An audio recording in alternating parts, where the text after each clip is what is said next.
Hello everyone, a very good morning to all of you. Welcome to Destiny Commerce Academy. So today's topic is test of hypothesis. हाँ, सबसे पहले हम hypothesis के meaning के बारे में बात करेंगे कि क्या मीनिंग होता है hypothesis का। बेसिकली अगर hypothesis की बात करते हैं तो hypothesis का मतलब होता है कोई भी assumption, जो आप assumption लेते हो, ठीक है, उसको हम बोलते हैं hypothesis। ठीक है। And hypothesis is an assumption about the population parameter is called a hypothesis. Basically अगर normally बात की जाए तो hypothesis का मतलब एक assumption ही होता है जो हम random assumption लेते हैं कोई भी डाटा के रिगार्डिंग। ओके, सो जो हाइपोथेसिस है वो आपकी टू टाइप की होगी, simple hypothesis and composite hypothesis. जो सिंपल हाइपोथेसिस है उसके अंदर क्या होता है, in which specific the population completely, ठीक है, and form of probability distribution all parameter are known, जहां पर सारे पैरामीटर क्या होंगे, नोन होंगे। और जो कंपोजिट है उसके अंदर जो कुछ जो पैरामीटर है वो आपके क्या रहेंगे, अननोन रहेंगे। ठीक है। And either the form of probability distribution और सम पैरामीटर रिमेन अननोन। तो ये आपका थोड़ा सा डिफरेंस रहता है सिंपल हाइपोथेसिस का और कंपोजिट हाइपोथेसिस का।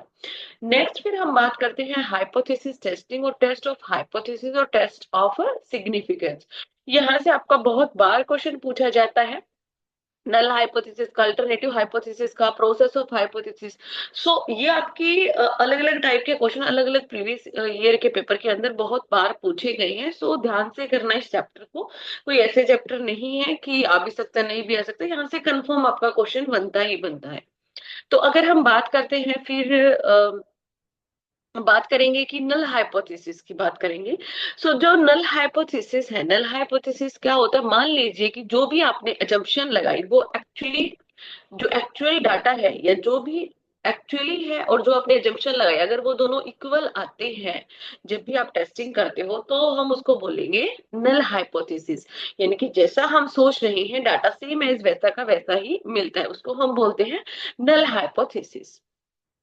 एंड जहां पर कोई भी डिफरेंस नहीं होता between the sample statistic, for example mean, standard deviation, proportion of sample.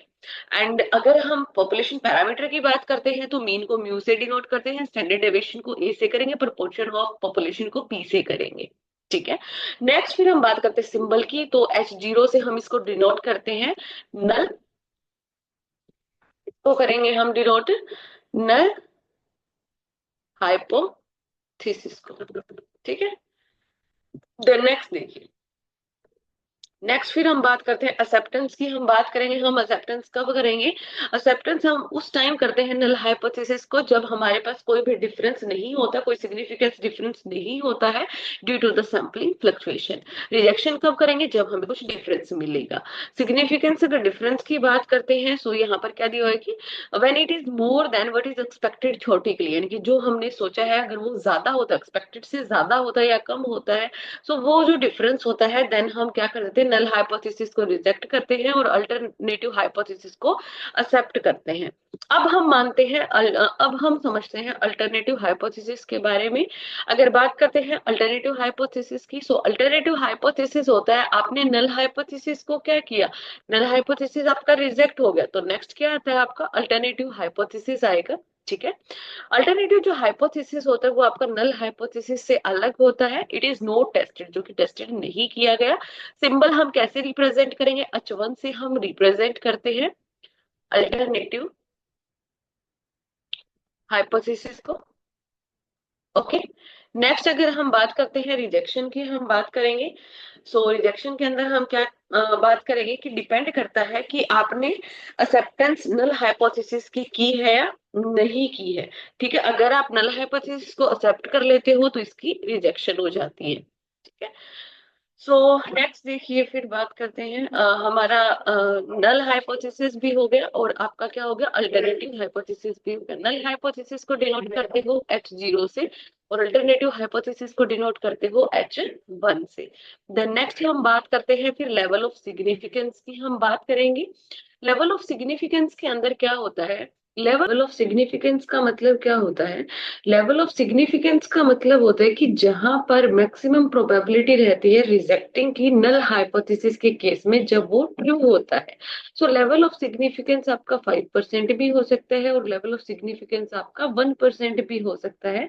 कि मैक्सिमम जो रिजेक्शन की जो प्रोबेबिलिटी रहेगी वो 5% भी हो सकती है या फिर वो 1% भी हो सकती है। पेपर के अंदर यहाँ से क्वेश्चन पूछा जाता है।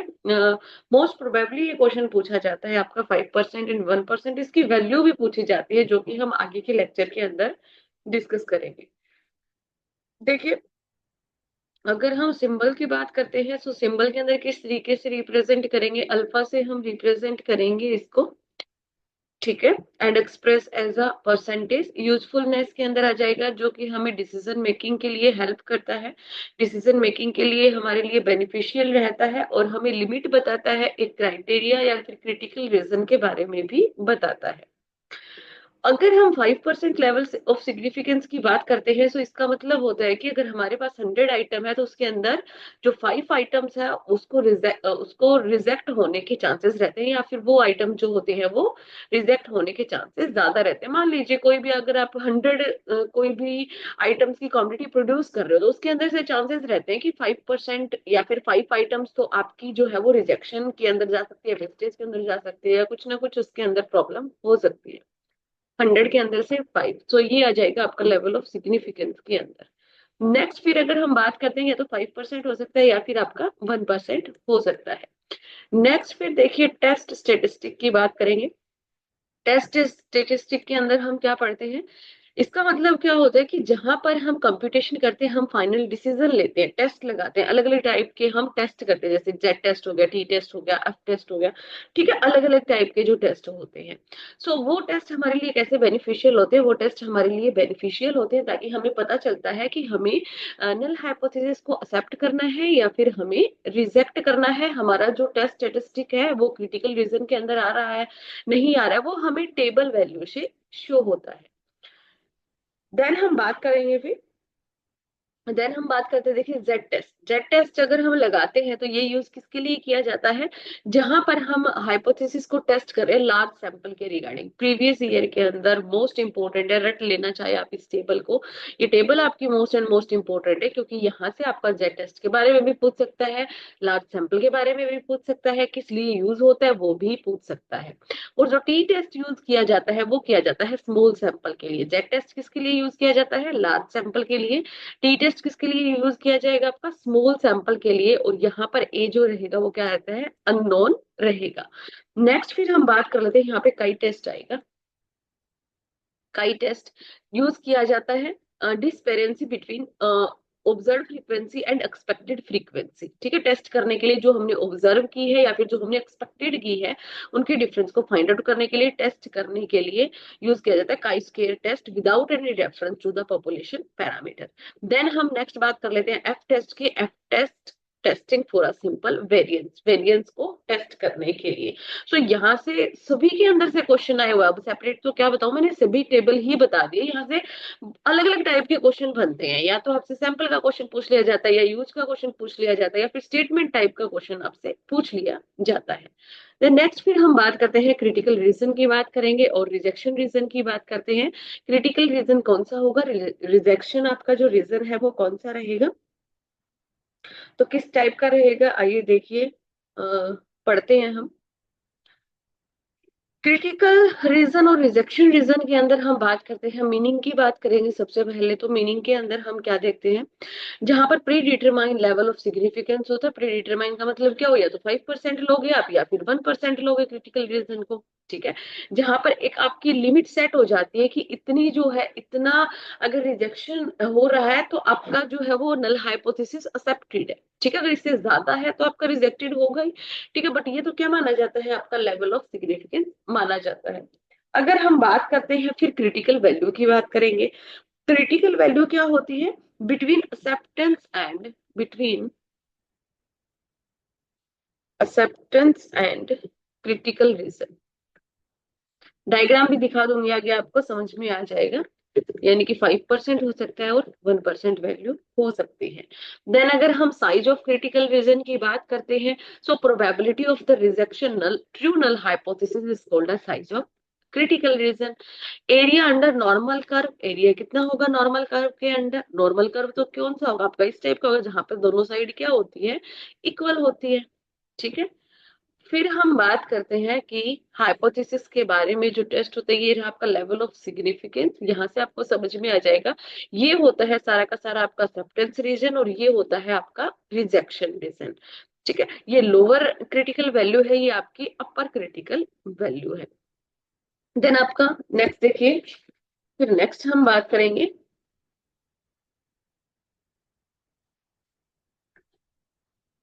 देखिए यहाँ पर टू टेल टेस्ट नहीं आएगा, यहाँ पे वन टेल टेस्ट आएगा।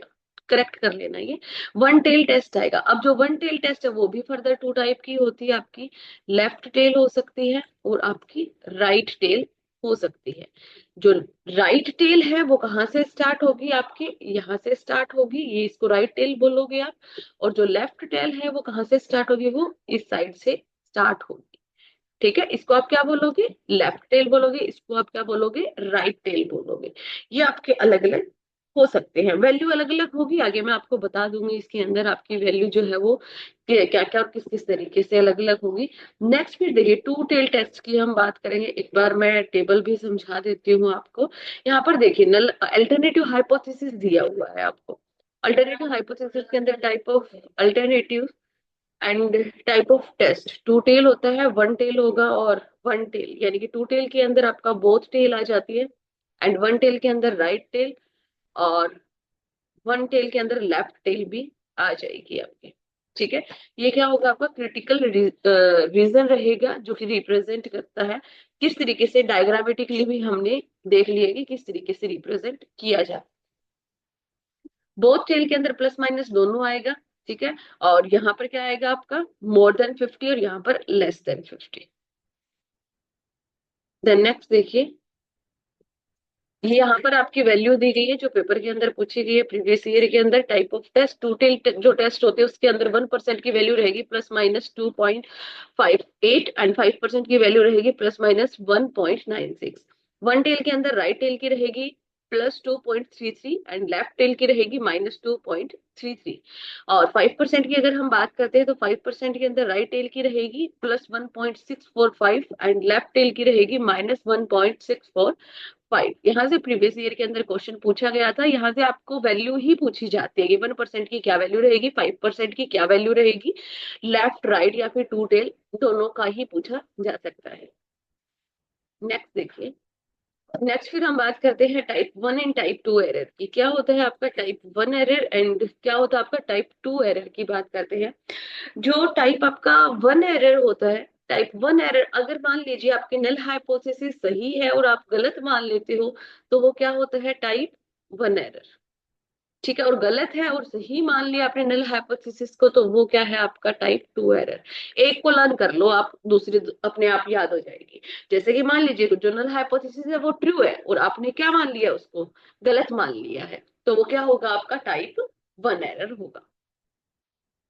The decision of accept and reject of the null hypothesis is made on the basis of the information supplied by the sample data। जो भी सैंपल डाटा उसके base पर आप डिसीजन लेते हो कि एक्सेप्ट करना है या रिजेक्ट करना है।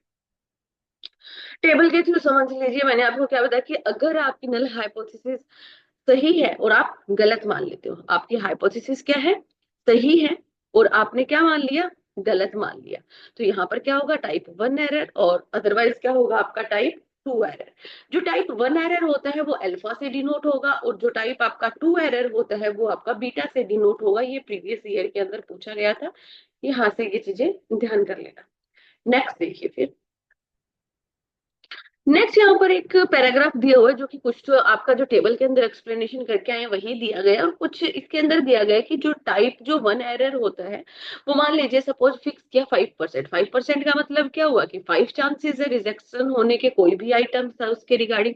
ठीक है, अगर आपका जो हाइपोथेसिस है वो सही है, करेक्ट डिसीजन है, एट दैट टाइम 5 जो आइटम्स होते हैं जो फिक्स कर रखे हैं उनके रिजेक्शन हो तो कोई प्रॉब्लम नहीं है। अगर 5% आपने लेवल ऑफ सिग्निफिकेंस लिया है उस केस के अंदर।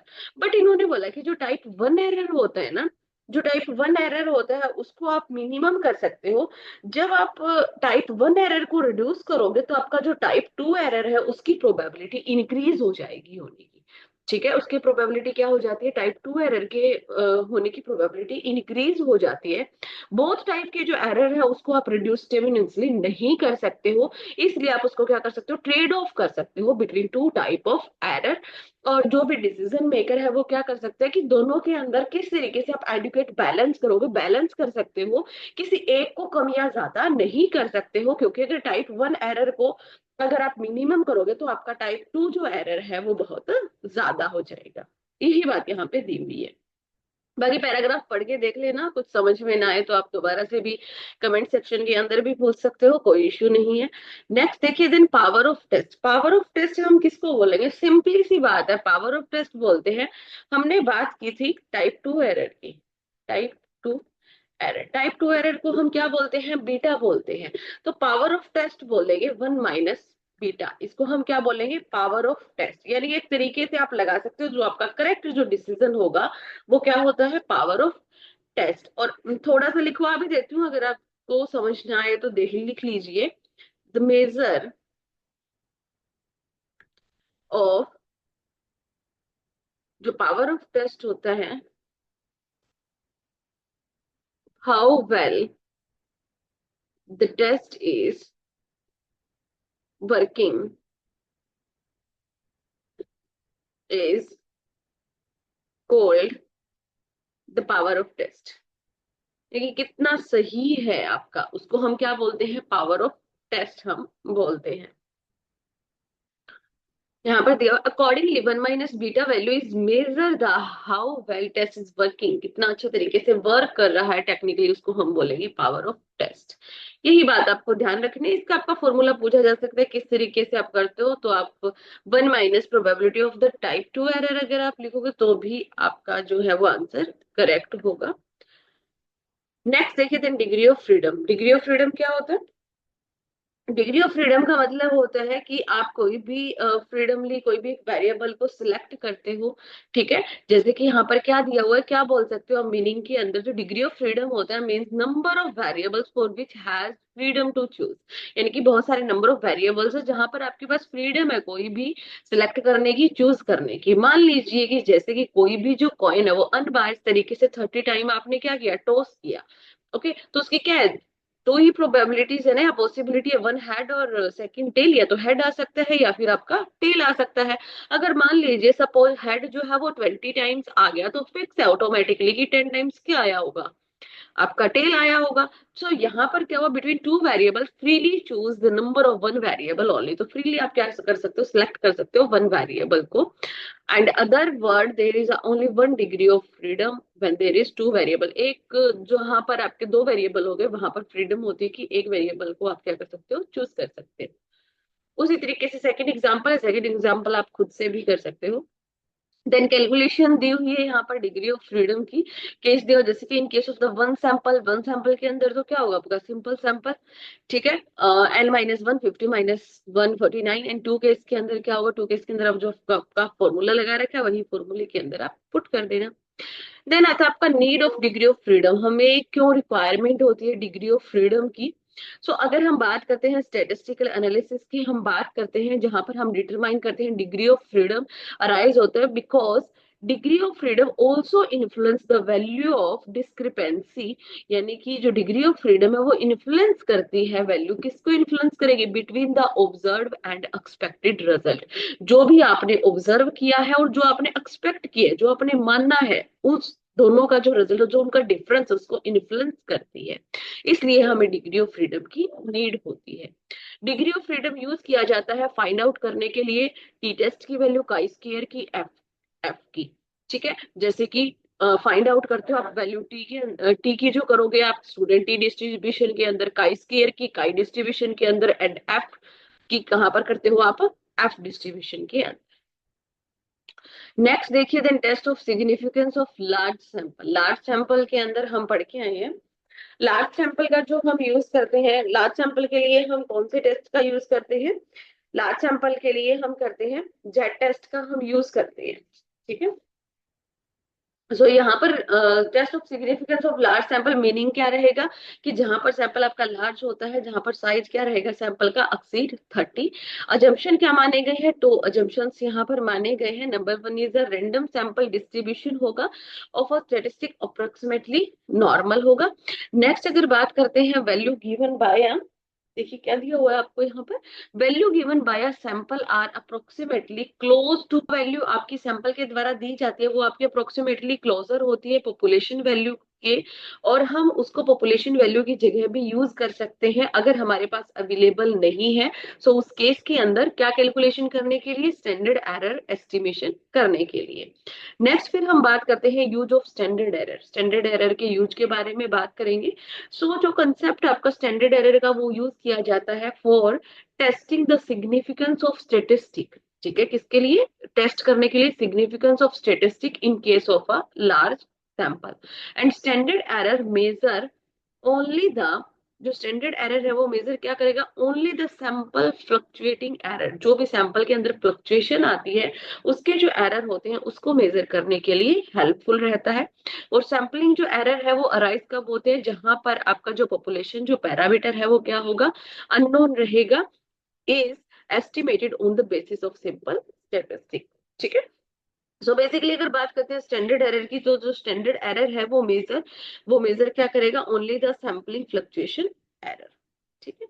नेक्स्ट देखिए फिर बात करेंगे, नेक्स्ट हम पढ़ते हैं फिर कॉन्फिडेंशियल लिमिट हम पढ़ेंगे, कॉन्फिडेंस लिमिट हम पढ़ेंगे। कॉन्फिडेंस लिमिट क्या क्या दी गई है, 95 कॉन्फिडेंस आपकी लिमिट दी गई है। सो यहाँ पर क्या होगा, सैंपल जो स्टेटिस्टिक है प्लस माइनस 1.96 स्टैंडर्ड एरर, और 99% कॉन्फिडेंस लिमिट सैंपल एरर की वैल्यू क्या रहेगी, प्लस माइनस 2.58 स्टैंडर्ड एरर रहेगी।